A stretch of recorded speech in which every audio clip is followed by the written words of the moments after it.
중국의 장자가 말한 고사성어 중에 무용지용이라는 말이 있습니다. 무용지물은 많이 들어보셨잖아요. 아무 쓸데없는 물건을 이제 무용지물이라고 하는데, 무용지용이라는 것은 쓸모없어 보이는 그것이 쓸모가 있다라는 말이에요. 어떻게 보면 굉장히 역설적인 이야기지만, 하나님은 무용지물도 무용지용으로 바꾸시는 하나님이신 줄로 믿으시길 바랍니다. 쓸모없는 우리의 인생도 하나님이 들어 쓰시면은 하나님 나라의 기둥과 같은 놀라운 인생으로 변화시켜 주시는 거죠. 오늘 말씀을 보면 먼저 보잘것없는 인생을, 우리의 기대를 훨씬 뛰어넘어 얼마나 놀라운 인생으로 바꾸시는 그 하나님을 우리가 발견하게 됩니다. 하나님 오늘 말씀을 보면 이사야 선지자에게 굉장히 충격적인 말로 시작을 하고 계세요. 14절에 보면 뭐라고 하십니까? 버러지 같은 너 야곱아. 여러분, 버러지가 뭡니까? 벌레가 뭐죠? 벌레는 보통 팔, 다리 얘네가 없어요. 날개가 없고 그냥 꿈틀거리는 무척추 동물을 일컫는 말이에요. 그러니까 지렁이, 구더기, 약간 혐오스러운 그런 동물들이 보통 이제 버러지와 같은 것이죠. 우린 그런 것만 봐도 약간 소름이 끼치지 않습니까? 쓰레기통을 열었는데 여러분, 생각만 해도, 상상만 해도 끔찍하죠. 벌레가 가득하다라고 하면은 당장 그 쓰레기를 비울 것입니다. 이전 벌레는 쓸데가 없어요. 갖고 싶지 않습니다. 존재 가치가 없는 것이죠. 근데 이 야곱을 가리켜서 지금 버러지와 같다라고 이야기를 하는 겁니다. 근데 지금 여기서 야곱은 사실 이스라엘 전체를 대표하는 그런 대명사와 같습니다. 지금 이 이사야 선지자가 바벨론 포로에 붙잡혀간 이스라엘 백성들을 생각하면서 미리 예언을 하고 있거든요. 여러분, 패정국이 포로로 붙잡히게 되면은 그 사람들은 인간답지 못한 대접을 받게 되는 겁니다. 공사를 진행시키기 위해서, 어떤 건물을 지키기 위해서 쓰임 받게 되는 어떤 노동력, 이렇게밖에는 역임을 받지 못하게 되는 것이죠. 그러니까 지금 이스라엘 백성들이 마치 땅을 파는 지렁이와 같이 시키는 대로 땅을 파야만 하는 그런 존재였던 것입니다. 그런데 이스라엘의 조상 야곱도 비슷한 경험이 있었어요. 여러분, 에서와 야곱이 쌍둥이 형제 아닙니까? 이삭의 아들이죠. 근데 쌍둥이니까 정말 몇 년 차이가 아니라 몇 분 차이로 야곱이 동생이 된 겁니다. 이스라엘 시대에는 장자와 차자가 굉장히 큰 차이가 났습니다. 이 장자는 합법적으로 다른 아들들보다 2배 더 많은 유산을 물려받을 권한이 있었어요. 그리고 장자는 그 당시 족장 시대에 그 가정의 족장으로서의 지위를 받을 수 있는 권리가 있었습니다. 그러니까 얼마나 억울했겠습니까? 야곱의 입장에서는 몇 분만 일찍 태어났어도 자기가 형이 되고 장자가 될 수 있었는데 억울한 거죠. 그러다가 어머니 리브가의 이야기를 듣는 거예요. 사실 하나님이 그렇게 말씀하시더라. 큰 자가 어린 자를 섬기리라. 그 이야기를 듣고 이 야욕이 생기는 거죠. 호시탐탐 장자권을 빼앗으려고 합니다. 그러다 기회가 찾아오게 되는 거예요. 눈이 어두워서 잘 보지 못하는 아버지 이삭과 형을 속이고 드디어 장자권을 빼앗는데 성공하게 되었습니다. 장자의 축복을 바라는 것은 좋은 일이지만 그가 사용했던 방법이 하나님이 원하시지 않는 방법이었습니다. 그렇게 장자권만 얻게 되면 탄탄대로가 열릴 줄 알았는데 웬걸 그렇지 않았던 거죠. 형 에서가 야곱을 죽이려고 하는 거예요. 그래서 어쩔 수 없이 고향을 떠나고 사랑하는 부모님 품을 떠나야만 했습니다. 그렇게 해서 가게 된 곳이 어디였죠? 밧단 아람 삼촌 라반의 집에 가게 되었어요. 라반이 이제 조카 롯을 잘 돌봐주는 것처럼 이야기를 했지만 사실 거의 종처럼 야곱을 부려먹었습니다. 그것을 어떻게 알 수 있냐면 야곱이 맨 마지막에 라반에게 했던 그 탄식과 같은 이야기, 불평을 보면 알 수가 있어요. 창세기 31장 41절 말씀인데요. 내가 외삼촌의 집에 있는 이 20년 동안 외삼촌의 두 딸을 위하여 14년, 외삼촌의 양떼를 위하여 6년을 외삼촌에게 봉사하였거니와 외삼촌께서 내 품삯을 10번이나 바꾸셨으며. 그러니까 이 야곱이 외삼촌 집에 있는 것이 너무 지긋지긋했던 거예요. 종과 같이 그런 역임을 받았던 것이죠. 마치 이스라엘 백성들이 바벨론에서 종살이를 했던 것처럼 야곱도 고향을 떠나 삼촌 밑에서 힘들게 종살이를 했던 것입니다. 그렇게 우여곡절 끝에 드디어 고향으로 출발하게 되었어요. 이제 요단강을 건너면 됩니다. 그런데 그때 한 소식이 들려오는 거예요. 형 에서가 부하 400명을 이끌고 이 야곱을 보러 온다라는 소식을 듣고 야곱의 마음이 철렁 주저앉는 겁니다. 야곱이 먼저 이 선물과 종들을 강 건너편으로 내보내는 거예요. 그리고 자기 아내와 자식들도 강을 건너게 합니다. 근데 자신의 발걸음은 떨어지지 않는 거예요. 돌아갈 곳이 없죠. 그런데 마음 한구석에 어떤 마음이 있습니까? 나는 살고 싶다. 나는 살아남고 싶다. 라는 어떤 정말 비참한 치사한 생존 본능이 고개를 드는 거죠. 또 에서가 두려워서 강을 건너지 못하는 나약하기 짝이 없는 자신을 보면서 참 초라한 마음이 드는 겁니다. 야, 나 왜 이러냐. 내가 원하는 삶의 모습이 이런 것이 아니었는데 장자권도 받았는데 나 왜 이런 모습이냐. 정말 버러지 같다. 초라하다. 이런 마음이 절로 드는 것이죠. 사랑하는 성도 여러분, 사실 이것은 야곱만의 모습이 아니라 우리의 모습 아닙니까? 우리가 어렸을 때는요, 내가 상상한 대로, 내가 원하는 대로 다 될 줄로 생각했어요. 그래서 초등학교 때는 당연히 내가 원하는 대통령도 되고 과학자도 되고 서울대에 들어갈 수 있을 줄 알았습니다. 그런데 중학교에 들어가 보니까 조금 현실을 알게 되잖아요. 그래, 서울대는 너무했다. 조금 수준을 좀 낮춰야 되겠다. 연고대에 들어가야지 생각했는데 안 되는 거예요. 또 고등학교에 들어보니까 그래, 너무했지. 서울 안에만 들어가자 생각하다가 결국에는 자기 이제 점수에 맞춰서 겨우겨우 어떤 대학에 들어가게 되는 것이죠. 대학이라는 높은 문턱 앞에서 내가 특별하지 않구나, 내가 똑똑하지 않구나 라는 것을 체감하게 됩니다. 우리가 뭐든지 할 수 있고 뭐든지 될 수 있을 줄 알았지만 이제는 그냥 뭐라도 되면 좋겠다. 어디에 소속해서 그냥 입에 풀칠이라도 했으면 좋겠다라는 그런 현실을 자각하게 될 때가 있습니다. 또 공부 외에도 성경이 말하는 기준 앞에 서면은 우리의 현실이 정말 이제 드러나게 되는 것이죠. 우리의 속좁음, 우리의 비열함, 우리의 부도덕함을 마주하게 되는 겁니다. 우리가 얼마나 교만한지 모릅니다. 내가 다른 사람보다 조금만 잘나면 다른 사람들을 함부로 대하게 되는 것이죠. 또 나보다 조금 더 많이 알고 나보다 좀 더 가진 사람, 나보다 좀 높은 사람 앞에서는 마음이 비굴해지고 소심해지면서 또 뒤에서는 그 사람 욕을 하게 됩니다. 남이 보지 않을 때 내가 가지고 있는 정욕과 탐심은 어디에서도 꺼낼 수가 없어요. 너무 부끄럽습니다. 이런 나를 정직하게 보게 되면 내가 정말 별것 아니구나. 내가 벌어지구나를 고백하게 되는 거죠. 그나마 이것을 깨달은 사람은 나은 사람이죠. 이것도 모르고 아직도 내가 뭔가 된 줄로 생각하고 자기를 높이는 사람, 교만한 사람은 정말 최악이죠. 사랑하는 성도 여러분, 우리는 진짜 자신을 알아야 합니다. 하나님은 우리의 실상을 보게 하시려고 때로는 바벨론의 포로로 잡혀가기도 하시고 삼촌 밑에서 종살이도 하게 하십니다. 번듯한 외적인 조건을 거두어내고 내가 얼마나 연약한 존재인지, 내가 얼마나 쉽게 흔들리고 무너질 수 있는 존재인지를 보게 하시는 거예요. 왜 그렇게 하십니까? 내가 죄인 중에 괴수라는 것을 깨닫지 않으면 하나님께로 나아오지 않기 때문입니다. 그런데 우리의 이런 초라한 인생이 반전을 이루게 되는 사건이 있습니다. 바로 하나님을 만나는 거예요. 버러지 같은 인생에는 모든 것이 두렵습니다.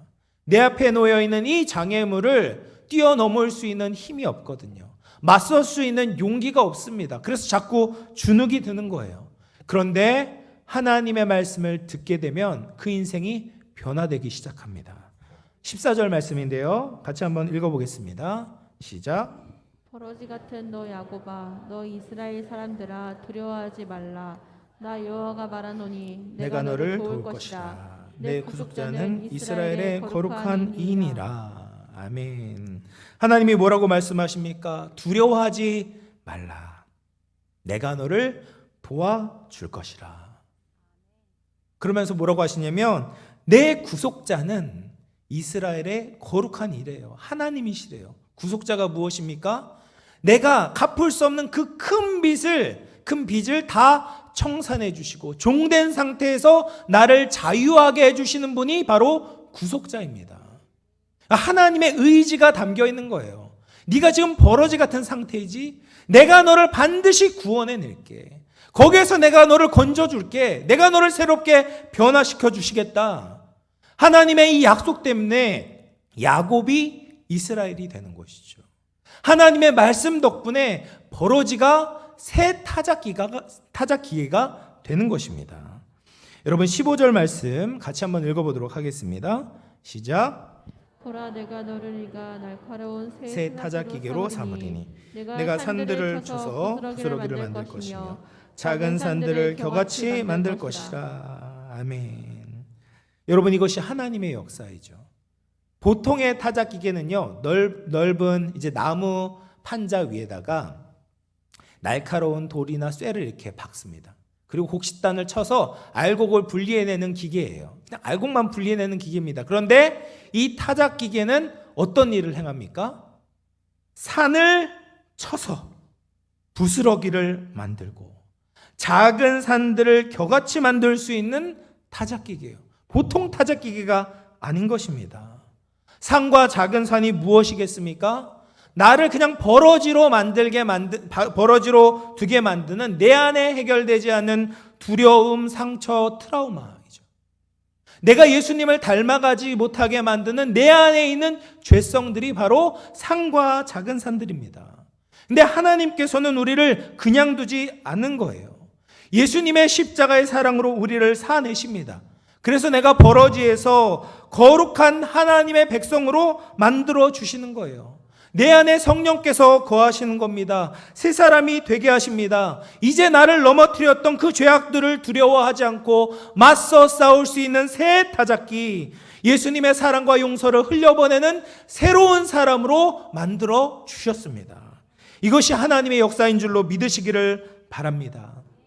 하나님이 우리를 붙드시면 가장 먼저 우리를 변화시켜 주십니다. 겨우 내 생명만 부지했던 그렇게 보잘것없는 우리의 인생이 주님을 위해 살고 이웃에게 하나님의 사랑을 흘려보내는 새로운 사람으로 바뀌게 되는 거예요. 지난주 이제 목요일에 사랑의 지팡이 주간 평생대학을 했어요. 저는 이제 평생대학을 할 때마다 참 은혜가 됩니다. 다른 것도 은혜가 되지만 헌신하고 봉사하는 이제 어르신들을 보면 제가 은혜를 받습니다. 평생대학에서 교회 교사로 섬기시면서 미리 프로그램을 준비하시고 연락도 돌리시고 수고하시는 분들을 보면 참 은혜가 됩니다. 또 연세가 지긋하신 우리 권사님들, 집사님들이 반찬도 만드시고 밥을 이렇게 준비하시는 모습을 보면 마음 한구석이 되게 짠해요. 이분들이 다른 교회 평생대학에 가면 대접을 받고 뭐 밥 준비 안 하시고 식사를 하셔야 되는 분들이 지금 평생대학에서 식사를 준비하고 계시는 거예요. 오히려 섬기고 계시는 것이죠.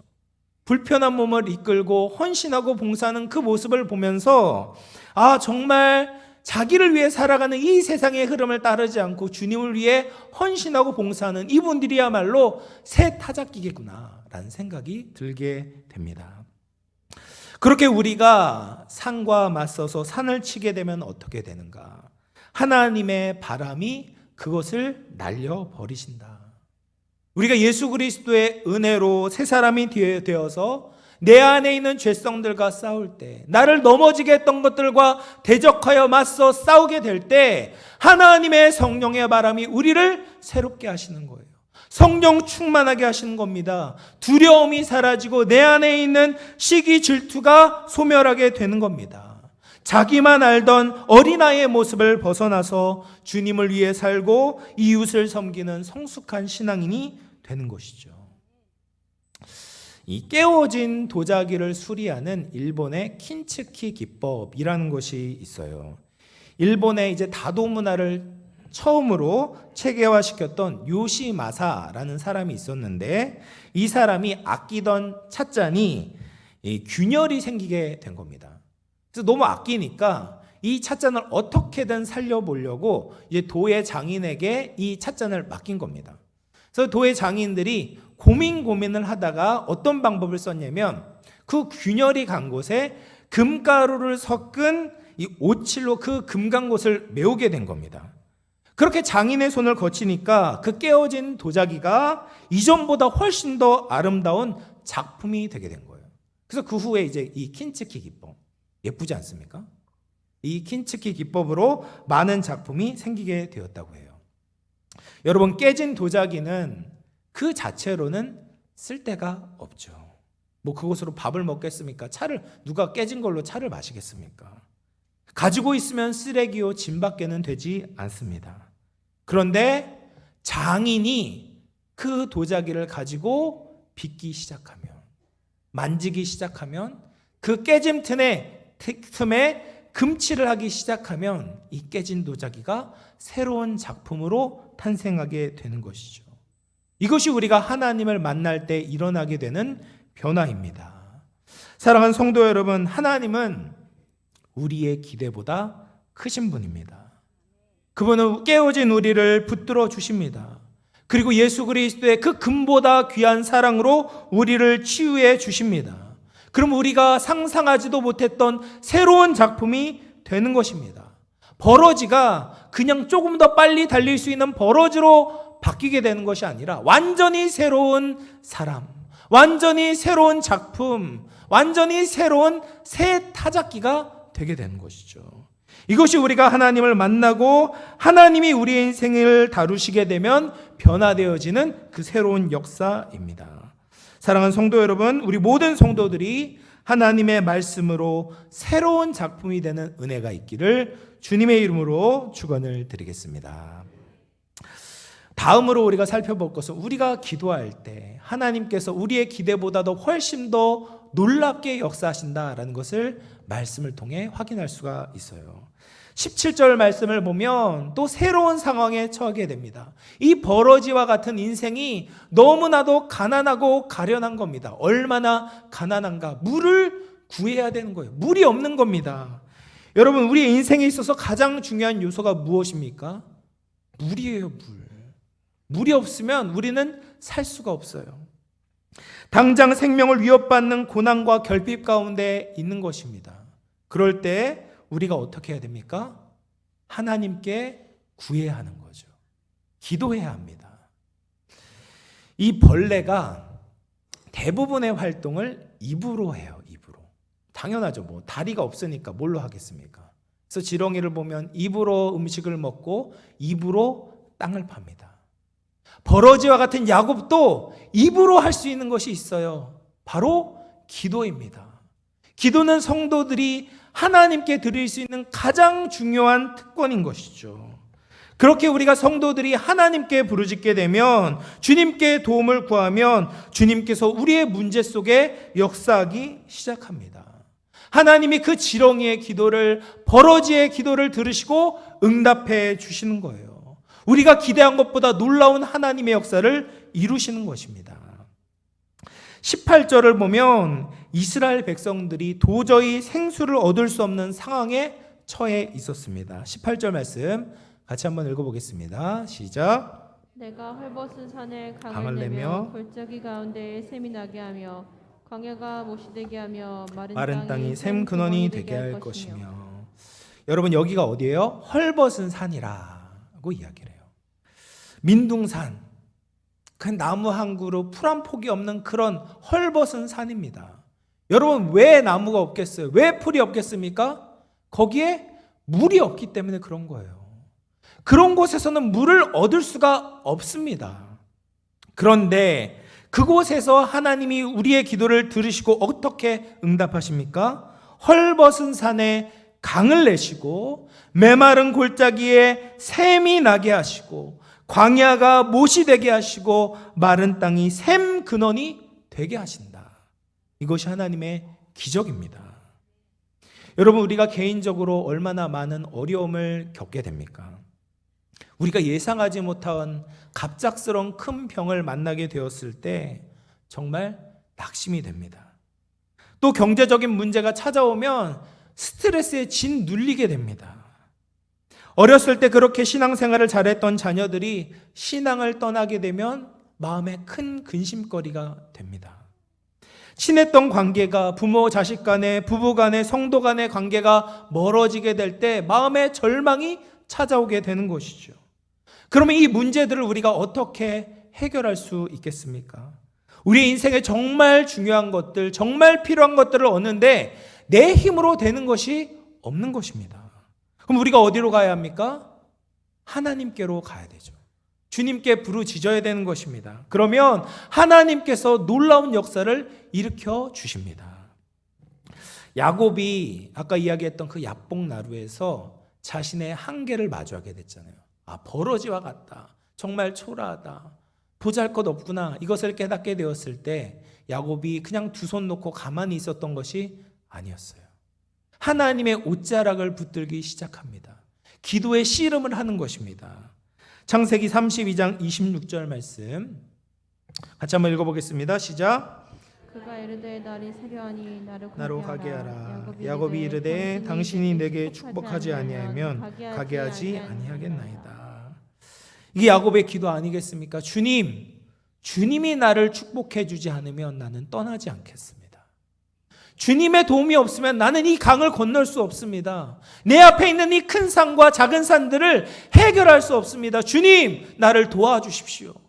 기도의 끈을 놓지 않는 거죠. 기도의 씨름을 하는 겁니다. 그럴 때 하나님께서 들으시고 놀랍게 역사해 주십니다. 어떻게 하십니까? 야곱을 변화시켜 주세요.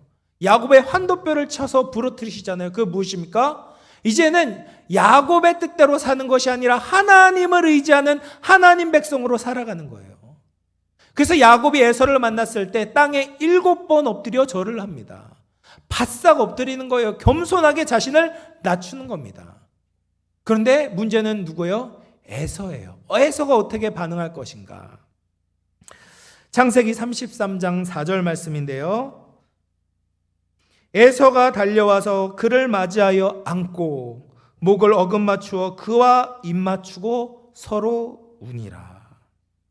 여러분, 야곱이 기도했을 때 버러지와 같은 야곱이 주님께 나아갔을 때 하나님께서 에서의 마음을 부드럽게 변화시켜 주시는 거예요.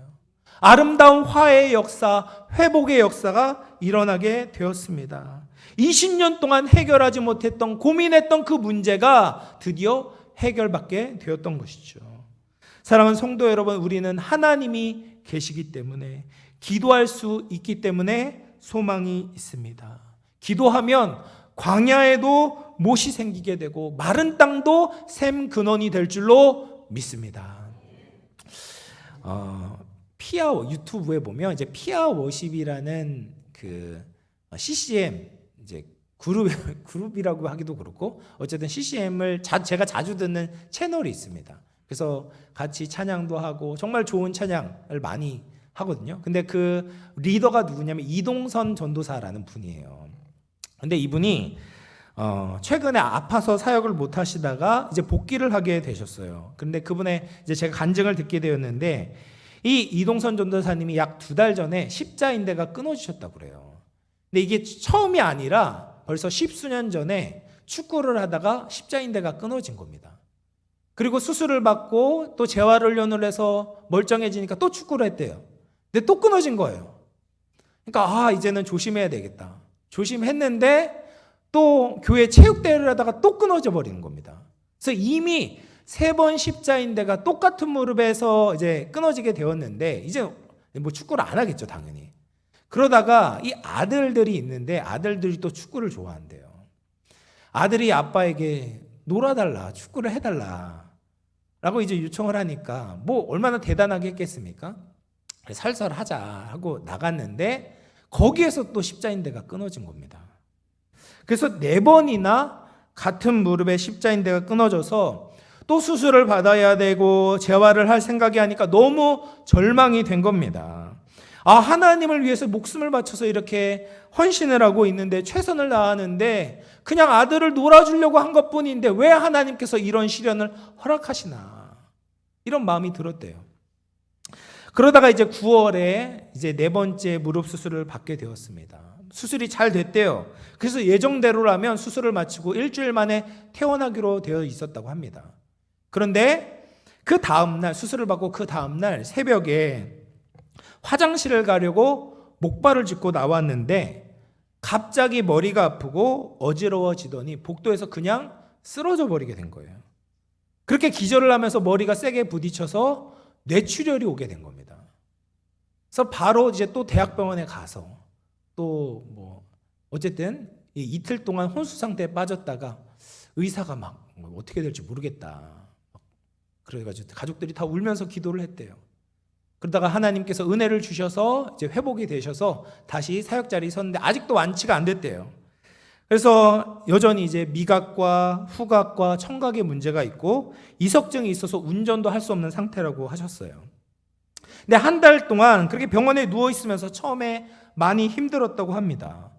당연히 그렇겠죠. 십자인대 4번 끊어진 것도 서럽고 슬픈데 왜 뇌출혈까지 와서 이렇게 나를 공경에 처하게 하십니까? 하나님 왜 이런 상황을 나에게 허락하셨습니까? 그런데 한 달 동안 기도를 하면서 그 마음이 바뀌었다고 합니다. 이것조차도 하나님의 은혜구나. 먼저는 성도들이 기도를 해주셔서 내가 죽음에서부터 이렇게 생명을 얻게 되었구나를 깨닫게 된 거예요. 기도를 통해서 하나님이 나를 건져주셨구나, 나에게 생명을 주셨구나, 나를 치유해 주셨구나를 깨닫게 되고 너무 감사했대요. 또 한 가지 깨닫게 된 것은 무엇이냐면 그 이해할 수 없는 고난의 상황도 은혜이구나를 알게 되었다고 합니다.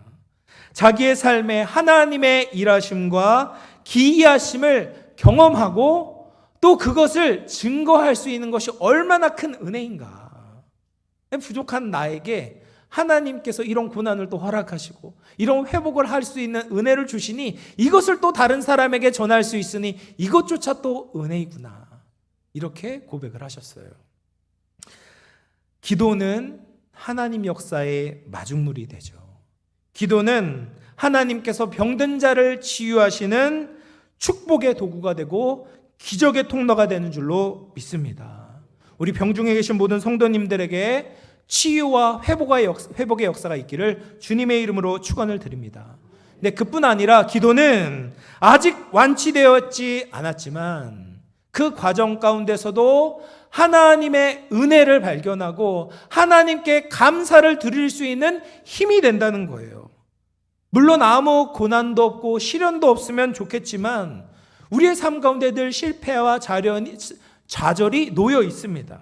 그런데 기도를 하면 그 메마른 환경에서 은혜를 발견하게 되는 거예요. 광야가 못이 되고 마른 땅이 샘 근원이 되고 그 생수를 통해서 내 영혼이 살아나게 되는 겁니다.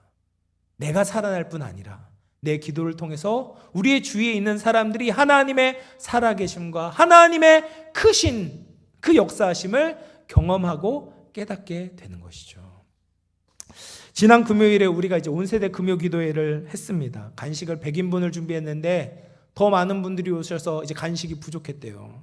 참 감사한 일이에요. 온 세대가 함께 모여 기도할 때 풍성한 은혜가 있었습니다.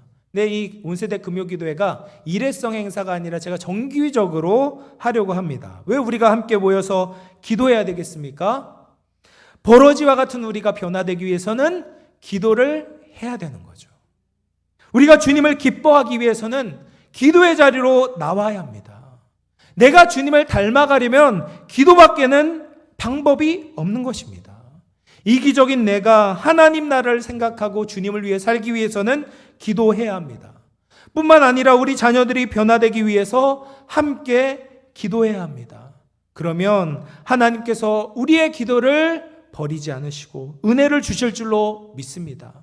생수를 내게 하시고 그 생수를 마심으로 하나님의 은혜 숲을 이루게 하시고 하나님의 은혜의 동산으로 우리 가정을, 우리 교회를 변화시켜 주실 줄로 믿습니다. 사랑하는 성도 여러분, 이제 말씀을 마무리하겠습니다. 하나님은 우리의 기대보다 크신 분입니다. 하나님을 만나면 버러지 같은 우리도 기대보다 훨씬 더 놀라운 모습으로, 훨씬 거룩한 모습으로 변화됩니다. 우리가 하나님께 기도하면 도저히 안 될 것 같은 상황에서 기대 이상의 은혜를 베풀어 주십니다. 약할 때 강함이 되시는 주님을 바라보시기를 바랍니다. 약할 때도 기도로 주님께 나아가시기를 바랍니다. 우리 안에 예수님이 계시면 예수님께서 우리 인생을 가장 아름답게 인도해 주실 줄로 믿습니다. 우리의 기대보다 크고 놀라우신 하나님을 즐거워하고 영광을 올려드릴 수 있는 우리 모든 영암의 성도님들 되시기를 주님의 이름으로 축원을 드립니다.